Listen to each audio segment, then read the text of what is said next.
امی پلیز کیوں میرے صبر کا امتحان لے رہی ہیں؟ بتائیں کیا ہوا ہے؟ میری والدہ کہنے لگیں کہ پارلر تیار ہونے گئی تھی، وہیں سے کہیں چلی گئی ہے اور یہ لیٹر چھوڑ کے گئی ہے۔ اس میں لکھا ہے کہ اس نے CSS کے پیپر دیے تھے، لیکن اسے امید نہیں تھی کہ وہ سلیکٹ ہو جائے گی، لیکن وہ سلیکٹ ہو چکی ہے، اس لیے وہ اپنا خواب پورا کرنا چاہتی ہے۔ اور تم اس سے وعدہ کر چکے ہو کہ تمہیں کبھی کوئی اعتراض نہیں ہوگا، اور ساتھ میں یہ بھی کہہ کے گئی ہے کہ تم اپنے فیصلے میں آزاد ہو، چاہو تو ارادہ بدل سکتے ہو اور چاہو تو انتظار بھی کر سکتے ہو۔ تم اس کے جذبات کو اور اس کی خواہش کو سمجھتے ہوئے اس کا احترام کرو گے۔ تم نے کون سے وعدے کیے تھے ابرج کے ساتھ تیمور؟ کیا تمہیں اپنی عزت کا اور ہماری عزت کا کوئی خیال نہیں تھا؟ میں نے کہا امی میں سوچ بھی نہیں سکتا تھا کہ وہ ایسا قدم اٹھائے گی۔ اس نے تو مجھ سے ذکر تک نہیں کیا کہ اس نے CSS کے پیپر دیے ہیں اور وہ سلیکٹ ہو سکتی ہے۔ میں کچھ بھی نہیں جانتا تھا۔ میری والدہ کہنے لگی تمہارے منہ پہ ذلت کا تماچا مار کے جا چکی ہے وہ، اور کہتی ہے کہ تم اس تماچے کا احترام کرو، اس کی خواہشات کا احترام کرو۔ ابرج کے والدین، اس کا بھائی، سب پریشان تھے کہ اتنی بڑی بارات کو اور اتنی بڑی برادری کو کیا جواب دے۔ کون مانے گا اس بات کو کہ وہ ٹریننگ کے لیے گئی ہے؟ سب اس کے کردار پہ انگلیاں اٹھائیں گے، اور میں تو اپنے سرکل میں کسی کو منہ دکھانے کے قابل نہیں رہا تھا۔ اس کے والدین مجھے برا بھلا کہنے لگے کہ تم سب کچھ جانتے تھے تو بتایا کیوں نہیں۔ وہ ایک جھوٹ بول کے جا چکی تھی کہ میں سب جانتا تھا، مجھے سب کچھ پتا تھا، اور مجھے اس کے اس قدم پہ کوئی اعتراض نہیں تھا، اور مجھے کوئی فرق نہیں پڑتا تھا کہ وہ ٹریننگ پہ گئی ہے۔ لیکن یہ کیسے ہو سکتا ہے کہ ایک لڑکی بارات والے دن بھاگ جائے اور میں ایسی لڑکی پہ بھروسہ اور اعتبار کروں؟ میں نے اپنے سر سے کلا اتار کے پھینک دیا۔ اتنا بڑا جھوٹ، اتنا بڑا دھوکہ۔ ابرج کے والد کہنے لگے تیمور تم نے ہمیں بتایا کیوں نہیں کہ وہ CSS کے لیے اپلائی کرنا چاہتی ہے؟ تم اس سے روز ملتے تھے، فون پہ بات کرتے تھے، اتنی بڑی بات تم نے چھپائی تو چھپائی کیوں؟ اس کے والد نے میرا گریبان پکڑ لیا، نہایت غصے میں تھے۔ میں نے ایک جھٹکے سے اپنا گریبان چھڑوایا۔ میں کچھ نہیں جانتا تھا، آپ کی بیٹی جھوٹ بول رہی ہے اور جھوٹ بول کے گئی ہے، میں چلا کے بولا تھا۔ وہ کہنے لگے آہستہ آواز میں بات کرو۔ میں نے کہا کیوں آہستہ آواز میں بات کروں؟ اس لڑکی نے مجھے بدنام کر کے رکھ دیا، مجھے بھری برادری میں ذلیل کر دیا۔ اس کے نزدیک صرف اپنی خواہشات اہمیت رکھتی تھی، اس نے تو اپنے والدین تک سے سچ نہیں بولا۔ سب لوگ ہمیں دیکھنے لگے، میرے والدین بھی پریشان تھے۔ میرا بس نہیں چل رہا تھا کہ وہ میرے سامنے آئے اور میں اس کا گلا دبا دوں۔ میں اسٹیج سے نیچے اترا، اپنی والدہ کا، والد کا ہاتھ پکڑا اور باہر نکل گیا۔ میرے کئی دوست باہر آئے، پوچھنے لگے کہ کیا ہوا، کہاں گئی تمہاری ہونے والی بیوی؟ لیکن میں نے کوئی جواب نہیں دیا۔ اپنے والدین کو گاڑی میں بٹھایا اور گاڑی میں بیٹھ کر بڑی رف ڈرائیو کرتے ہوئے گھر پہنچا۔ میرے والد کہنے لگے یہ اس لڑکی نے کیا حرکت کی ہے، نہ ہماری عزت کے بارے میں سوچا، نہ اپنی عزت کے بارے میں سوچا، نہ اپنے والدین کے بارے میں سوچا۔ میری والدہ کہنے لگی مجھے تو کوئی اور ہی چکر لگ رہا ہے، ہوگا کوئی اور بھی اس لڑکی کی طرف، صرف اس وجہ سے شادی چھوڑ کے نہیں جا سکتی ہو کہ اسے آگے بڑھنا تھا یا اسے ٹریننگ کے لیے جانا تھا۔ میں نے کہا امی مجھے نہ تو ابرج کا نام سننا ہے اور نہ اس کے متعلق یہاں کوئی بات کرے گا، مجھے نفرت ہے اس لڑکی سے۔ میں چلایا تھا۔ میرے والدین چپ ہو گئے۔ گھر میں آتے ہی میں جب اپنے کمرے میں گیا جو پھولوں سے سجا ہوا تھا، اپنے ہاتھوں سے میں نے ان پھولوں کو نوچ نوچ کے پھینکا تھا۔ چادر پہ بنے ہوئے ہارٹ کو اپنے ہاتھوں سے تہس نہس کیا تھا۔ ایک مرد ہوتے ہوئے میں رو رہا تھا۔ کتنا بڑا دھوکہ دے کے گئی تھی وہ مجھے، اور کیوں الزام لگا کے گئی تھی کہ مجھے سب پتا تھا؟ اس نے تو مجھ سے ذکر تک نہیں کیا تھا۔ یقیناً اسے کوئی بہتر آپشن مل گیا ہوگا، اسی لیے چلی گئی اور جھوٹ بول گئی کہ ٹریننگ پہ گئی ہے۔ میں گھٹنوں کے بل اپنے کمرے میں بیٹھ کے پھوٹ پھوٹ کے رو رہا تھا۔ اس لڑکی نے میرے جذبات کے ساتھ بہت بڑا کھلواڑ کیا تھا۔ میرا جی چاہا میں اپنے آپ کو بھی آگ لگا کے ختم کر لوں اور اس کمرے کو بھی آگ لگا دوں جس کی ہر چیز میں تہس نہس کر چکا تھا۔ کس نے حق دیا تھا اسے کہ وہ میری زندگی کے ساتھ یوں کھیلے؟ میں اپنے کمرے سے باہر آ گیا کیونکہ میں وہاں نہیں سو سکتا تھا۔ سو تو شاید میں کہیں بھی نہیں سکتا تھا۔ اپنے کپڑے تبدیل کیے، ڈرائنگ روم میں لیٹ گیا، لیکن میرا سر درد سے پھٹ رہا تھا۔ کیا کر کے گئی تھی وہ، اور کیوں کر کے گئی تھی؟ اسے کس نے حق دیا کہ وہ میری زندگی کے ساتھ یوں کھیلے؟ صبح تک میرا سر درد کی شدت اختیار کر گیا۔ جب والدہ ڈرائنگ روم میں آئی، مجھے صوفے پہ لیٹا ہوا دیکھا تو کہنے لگی، تیمور تم یہاں کیوں لیٹے ہوئے ہو؟ اپنے کمرے میں کیوں نہیں سوئے؟ لیکن میں نے کوئی جواب نہیں دیا۔ میں نے کہا میرا سر پھٹ رہا ہے، میرے سر کو پتہ نہیں کیا ہو رہا ہے۔ میری والدہ فٹافٹ سے میرے پاس آئی، میرے ماتھے پہ اپنے ہاتھ کی پشت رکھی تو کہنے لگی، تمہیں تو بہت تیز بخار ہے۔ میرا بخار ایسا چڑھا کہ 8 دن تک بخار نہیں اترا۔ میں نے اس لڑکی سے بے حد محبت کی تھی، دل سے اسے چاہا تھا، اور اس نے میرے ساتھ کیا کیا؟ میری والدہ میرے بخار کی وجہ سے بے حد پریشان تھی۔ 8 دن میں اپنے آپ کو بے حد کمزور محسوس کر رہا تھا۔ بار بار ابرج کی باتیں یاد آتی، اس کا ہنسنا، کھلکھلانا، میرے کندھے پہ سر رکھنا۔ کیا کچھ نہیں کیا تھا اس نے مجھ سے۔ اس نے ایسی باتیں بھی کی تھی جو لڑکیاں کہنے سے شرماتی ہیں۔ بس یہ نہیں بتایا تھا کہ اس نے یہ سب کچھ کیوں کیا۔ اسے پیسہ چاہیے تھا تو مجھے بتا دیتی، مجھ سے شروع میں ہی پوچھ لیتی، میرے ساتھ یہ سب کچھ تو نہ کرتی۔ پتہ نہیں ہمارے معاشرے میں مرد ہی کیوں بدنام ہے کہ وہ بے وفا ہوتا ہے یا پیسے کے پیچھے بھاگتا ہے۔ جہاں 4 نوٹ نظر آتے ہیں، پچھلی محبت کو فراموش کر کے انہیں نئی محبت ہو جاتی ہے، اور عورت کو وفا کی دیوی سمجھا جاتا ہے۔ میرے والد میری وجہ سے بے حد پریشان تھے۔ میرے آفس سے بار بار فون آ رہے تھے۔ میری طبیعت جیسے ہی کچھ سنبھلی میں اپنے آفس چلا گیا۔ میرے سب کولیگز میرا اترا ہوا چہرہ اور آنکھوں کے گرد سیاہ ہلکے دیکھ کے کہنے لگے، لگتا ہے تم نے یہ بات دل سے لگا لی ہے۔ دوسرا کہنے لگا، لگتا ہے تمہیں اپنی منگیتر سے سچی محبت تھی۔ ایک اور کہنے لگا، آج کل کی لڑکیاں پیسے سے محبت کرتی ہیں، مل گیا ہوگا کوئی اور 4 پیسے لٹانے والا۔ ان سب کی باتیں میرے دماغ پہ کسی نشتر کی طرح سے چل رہی تھیں۔ میں نے کہا، آپ لوگ کیا اپنے کام سے کام نہیں رکھ سکتے؟ مجھے لگ رہا تھا جیسے وہ لوگ میری بے بسی کا مذاق اڑا رہے ہیں۔ سب کے سب اندر ہی اندر مجھ پہ ہنس رہے ہیں، میرا تماشا دیکھ رہے ہیں۔ میں ڈپریشن کا مریض ہونے لگا تھا، اینٹی ڈپریسنٹ کھانے لگا، چپ چپ سا رہنے لگا۔ امی کہنے لگی، میں نے ایک نئی رشتے والی سے بات کی ہے۔ میں نے کہا، امی پلیز ابھی یہ سب رہنے دے، میں بہت اپسٹ ہوں، مجھے کسی سے شادی نہیں کرنی۔ میرے والد کہنے لگے، کس بات کا روگ لگا کے بیٹھے ہوئے ہو؟ اس لڑکی کو تو پرواہ تک نہیں ہے۔ مجھے تو لگ رہا ہے پیسوں کی خاطر اس نے یہ قدم اٹھایا ہے۔ آج کل کی لڑکیوں کو مہنگے مہنگے تحفے تحائف چاہیے ہوتے ہیں، پیسہ چاہیے ہوتا ہے۔ جہاں دیکھتی ہیں اچھا پیسہ مل رہا ہے، بارات والے دن بھی بھاگنے سے گریز نہیں کرتی۔ میں نے کہا، امی میرا دماغ پھٹ جائے گا، خدا کے لیے۔ جب میں آفس جاتا ہوں کولیگز ایسی باتیں کرتے ہیں، گھر آتا ہوں تو آپ لوگ شروع ہو جاتے ہیں۔ آپ کیا چاہتی ہیں میں یہاں سے دفع ہو جاؤں؟ گھر نہ آیا کروں میں تو میں چلا جاتا ہوں یہاں سے۔ میری والدہ کہنے لگی، میں نے یہ کب کہا؟ تم مجھ سے کیوں لڑ رہے ہو؟ ابرج کا غصہ مجھ پہ کیوں نکال رہے ہو؟ میں چلایا تھا، مر گئی وہ میرے لیے، خدا کے لیے۔ آج کے بعد اس کا نام میرے سامنے مت لیجئے گا، ورنہ میں خود کے ساتھ کچھ کر بیٹھوں گا۔ پہلی بار میں نے محبت کی تھی، اور پہلی بار ہی بہت بڑا دھوکہ کھایا تھا۔ خود کو بہت سمجھانے کی کوشش کر رہا تھا کہ اس واقعے کو ایک حادثہ سمجھ کے بھلا دوں، مگر اتنی بڑی تذلیل برداشت نہیں ہو رہی تھی۔ میں ذہنی اذیت میں مبتلا ہو کے رہ گیا تھا۔ میرے والدین میری وجہ سے بہت پریشان رہنے لگے۔ میری والدہ ایک بار بیٹھ کے رونے لگی، کہنے لگی، کیا ہو گیا ہے تمہیں؟ تم نے اپنی کیا حالت بنا رکھی ہے؟ اگر تمہیں اپنے آپ پہ ترس نہیں آتا تو ہم بوڑھا بوڑھی پہ ترس کھا لو۔ میں اپنی والدہ کے سامنے بے بس ہوا تھا۔ میں نے کہا، امی آپ جہاں چاہیں میری شادی کروا دیں، مجھے کوئی اعتراض نہیں ہے، لیکن وہ لڑکی خوبصورت نہ ہو، زیادہ باتیں کرنے والی نہ ہو، شوخ مزاج نہ ہو۔ میں نے وہ ساری خوبیاں گنوائی جو ابرج میں تھیں۔ اپنی آنکھوں میں آنے والی نمی کو میں روک نہیں پا رہا تھا۔ بہرحال کچھ دن کے بعد کچھ لوگ مجھے دیکھنے آئے۔ میں نے بہت مختصر سا جواب دیا تھا۔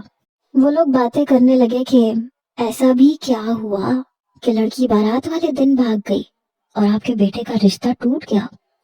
لوگ میرے کردار پہ بھی شک کرنے لگے تھے۔ کہ پتہ نہیں مجھ میں ایسی کون سی برائی تھی کہ لڑکی نے شادی کرنے کے بجائے بھاگ جانا پسند کیا۔ میں اس طرح کی باتوں سے تنگ آ کر وہاں سے اٹھ کے اپنے کمرے میں آ گیا۔ میں نے کبھی سگریٹ نہیں پی تھی، لیکن اب پینے لگا تھا۔ میں نے اپنی والدہ سے کہا کہ دیکھ لیا آپ نے، امی لوگ کیسی کیسی باتیں کر رہے ہیں، جیسے مجھ میں بھی کوئی عیب ہے، اسی لیے کہہ رہا تھا کہ مجھے میرے حال پہ چھوڑ دیں، ابھی 1 سال تک میری شادی کا نام نہ لیں۔ ایک بار رات کے وقت میرے پاس ایک فون کال آئی، ایک نسوانی آواز تھی۔ میں نے پوچھا کون ہے، تو کہنے لگی آپ وہی ہیں نا جس کی شادی ابرج سے ہونے والی تھی لیکن وہ ٹریننگ پہ چلی گئی۔ میں نے کہا آپ کون ہیں؟ کہنے لگی پہلے بتائیں، آپ وہی ہیں نا، آپ کا نام تیمور ہے نا؟ میں نے کہا جی ہاں میں وہی ہوں، اب بتائیں آپ کون ہیں؟ کہنے لگی میں ابرج کی دوست ہوں، میں بہت دنوں سے سوچ رہی تھی کہ آپ سے بات کروں۔ میں نے کہا اب کیا بات کرنی ہے آپ نے؟ بات تو ختم ہو چکی، اور بات کو ختم ہوئے بھی 2 مہینے گزر چکے۔ کہنے لگی میں آپ کو کچھ بتانا چاہتی ہوں، ایکچولی ہم سب دوستوں کا ایک گروپ تھا، اور ابرج اس گروپ کی جان تھی۔ اسے شروع سے ہی CSS کرنے کا شوق تھا، پڑھائی میں بھی بہت اچھی تھی، اور اس نے CSS کے پیپرز بھی دیے تھے۔ اسے لگا تھا کہ پیپرز اس کے کلیئر نہیں ہوں گے۔ جب اس کے پیپرز کلیئر ہو گئے تو وہ بہت خوش تھی۔ اس نے ہم سب سے بات کی تھی، لیکن شادی سر پہ تھی، تو ہماری ایک دوست نے ابرج کو مشورہ دیا کہ تمہارا منگیتر کیا ہی کماتا ہوگا، تم اتنی خوبصورت ہو، تمہارے سامنے ایک برائٹ فیوچر ہے، اور یہ موقع تمہیں بار بار نہیں ملے گا۔ البتہ اگر تم ایک اچھی پوسٹ پہ فائز ہو گئی تو تمہیں تیمور سے زیادہ بہتر رشتہ مل سکتا ہے۔ وہ تو تمہارے ساتھ کھڑا ہوا بھی اچھا نہیں لگتا، وہ تمہارے جیسا ہے بھی نہیں، تمہیں اس سے زیادہ ہینڈسم اور زیادہ امیر شوہر مل سکتا ہے، اور اگر تم نے یہ چانس گنوا دیا اور تمہاری شادی ایک بار تیمور سے ہو گئی تو ساری زندگی تمہیں دوبارہ یہ چانس نہیں ملے گا، مل بھی گیا تو شوہر تو وہی رہے گا نا۔ کہنے لگی کہ جب ابرج نے یہ باتیں سنی تو وہ سوچ میں پڑ گئی تھی۔ پھر جب ہم اس کی شادی پہ آئے تو جو کچھ وہاں ہوا، میں بہت برے طریقے سے گھبرا گئی تھی، بلکہ ہم ساری دوستیں ہی گھبرا گئی تھی کہ ایک دوست کی بات سن کر اس نے اتنا بڑا قدم کیسے اٹھا لیا۔ وہ ٹریننگ پہ جا چکی ہے۔ میں نے کہا آپ یہ انفارمیشن مجھے کیوں دے رہی ہیں؟ کہنے لگی میں آپ کو بتانا چاہتی تھی۔ میں نے کہا آپ نے میرا نمبر کہاں سے لیا ہے؟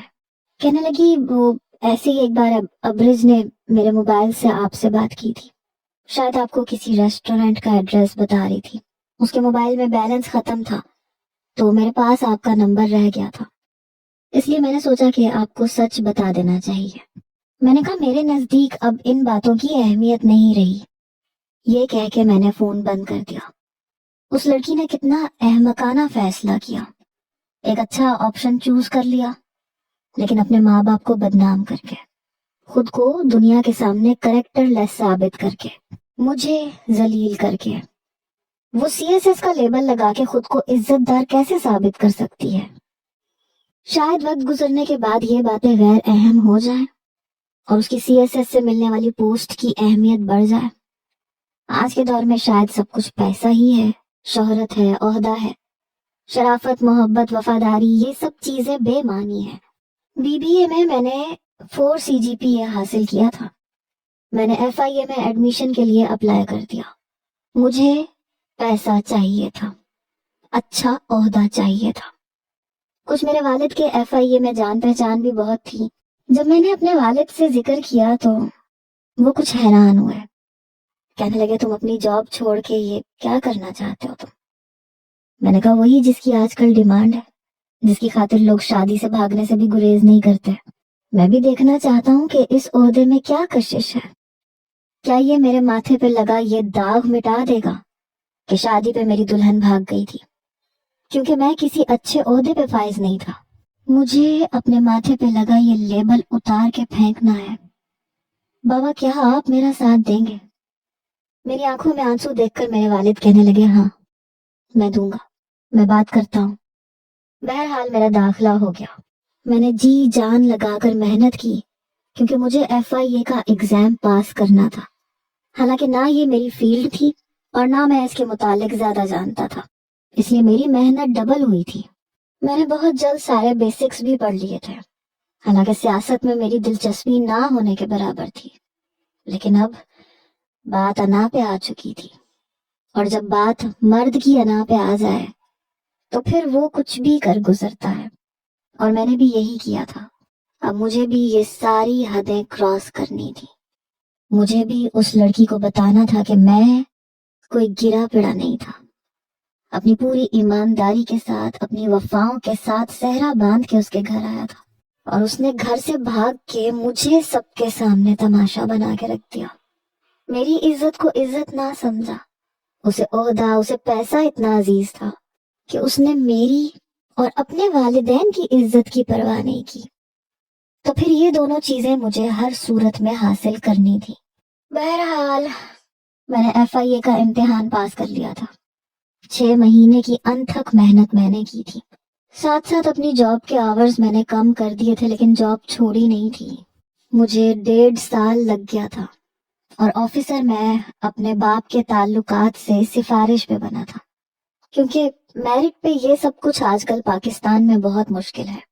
اگر اس سرکاری عہدے کے لیے مجھے رشوت بھی دینی پڑتی تو میں دے دیتا۔ میں FIA آفیسر بن چکا تھا، اپنے آپ کو کیسز میں الجھا چکا تھا۔ مجھے اپنے کام کے سلسلے میں مختلف قسم کے ڈسٹرکٹس میں جانا پڑتا تھا۔ کافی حساس قسم کے کیسز میرے پاس آنے لگے، اور میں وہ کیسز بہت جلد حل کرنے کی کوشش کرتا تھا۔ اپنے انڈر آنے والے کیسز میں ڈھیل نہیں دیتا تھا، فوراً سے ایکشن لیتا تھا۔ یہی وجہ تھی کہ میرے افسران مجھ سے خوش رہنے لگے تھے۔ زیادہ تر انویسٹیگیشن کا کام میں اپنی نگرانی میں کرتا تھا، اور میرے ماتحت کام کرنے والوں کو میں اتنا موقع نہیں دیتا تھا کہ وہ کوئی بھی غلط کام میں ملوث ہوں جس سے میرا نام خراب ہو۔ آپ یہ بھی کہہ سکتے ہیں کہ میں نے اپنے عہدے کے ساتھ کبھی بے وفائی نہیں کی۔ 2 سال کا عرصہ گزر چکا تھا، اور میں جونیئر DSI کے عہدے پہ فائز ہو چکا تھا۔ مجھے مختلف قسم کی سیاسی پارٹیوں میں جانا پڑتا تھا۔ ایک بار میں ایک پارٹی میں ہی گیا جب میری نظر ابرج پہ پڑی۔ 4 سال بعد میں نے اسے دیکھا، اور اس کی کھلکھلاتی ہنسی نے ہی مجھے متاثر کیا۔ وہ کسی سیاسی پارٹی سے ہی باتوں میں مصروف تھی، ہاتھ میں سافٹ ڈرنک کا گلاس پکڑا ہوا تھا، آنکھوں پہ نظر کا چشمہ تھا۔ 4 سال میں بس اس کے چہرے پہ یہی ایک تبدیلی آئی تھی، لیکن میری مکمل شخصیت بدل کے رہ چکی تھی۔ میں ویسا نہیں رہا تھا جیسا ہوا کرتا تھا، بلکہ میری شخصیت میں بہت زیادہ نکھار آ چکا تھا۔ ویٹر جب مجھے سافٹ ڈرنک پیش کرنے لگا تو میں نے ابرج کی طرف اشارہ کیا۔ میں نے کہا یہ کون ہے؟ وہ کہنے لگا یہ ASI آفیسر ابرج امتیاز۔ پھر میرے کان کے قریب ہو کے کہنے لگا، آج کل ایک سیاستدان کے بیٹے سے ان کا افیئر چل رہا ہے، این ممکن ہے منگنی یا شادی کا اعلان بھی ہو جائے۔ اس نے بڑے رازدارانہ انداز میں یہ بات کی۔ اس وقت بھی وہ ایک سیاستدان کے بیٹے کے ساتھ ہی باتوں میں مصروف تھی، ویسا ہی دل لبھانے والا انداز، ویسے ہی ہنس ہنس کے ہر بات کو کرنا۔ کچھ بھی تو نہیں بدلا تھا اس میں۔ میں نے نہ تو اس کے قریب جانے کی کوشش کی، نہ ہی مجھے اس سے اپنا تعارف کروانے کی ضرورت پیش آئی۔ البتہ گھر آ کے میں نے اسی سیاستدان کے بیٹے کے بارے میں سرچ کرنا شروع کیا۔ اس لڑکے پہ کرپشن کے کافی کیسز تھے جن کو دبایا جا رہا تھا۔ اگلے روز میں آفس میں گیا تو میں نے اپنے ماتحت کام کرنے والے آفیسر سے کہا کہ مجھے ASI ابرج کے بارے میں مکمل معلومات چاہیے۔ کب اس نے جوائن کیا ہے، کیا کیا کرتی ہے، مکمل معلومات۔ کہنے لگا اوکے سر، میں بس آپ کو چند دنوں میں معلومات دے دوں گا۔ ایک مات اس نے مجھے دی تھی، اور بہت بری دی تھی۔ اب میری باری تھی۔ میں کیوں اسے یوں ہی جانے دیتا؟ اس کی خاطر میں نے اپنا کریئر بدل کے رکھ دیا تھا۔ اسی وقت کا تو مجھے انتظار تھا، کیونکہ جس سیاستدان کے بیٹے کے ساتھ آج کل وہ گھوم پھر رہی تھی، مراسم بڑھا رہی تھی، وہ ایک کرپٹ انسان تھا، اور اسی کی کرپشن کو چھپانے کے لیے بہت سے عہدے داروں کے ہاتھ بھی تھے۔ مجھے بس یہ دیکھنا تھا کہ ان ہاتھوں میں ابرج کا ہاتھ بھی شامل ہے یا نہیں، کیونکہ اتنے سالوں میں اس کی ترقی نہیں ہوئی تھی۔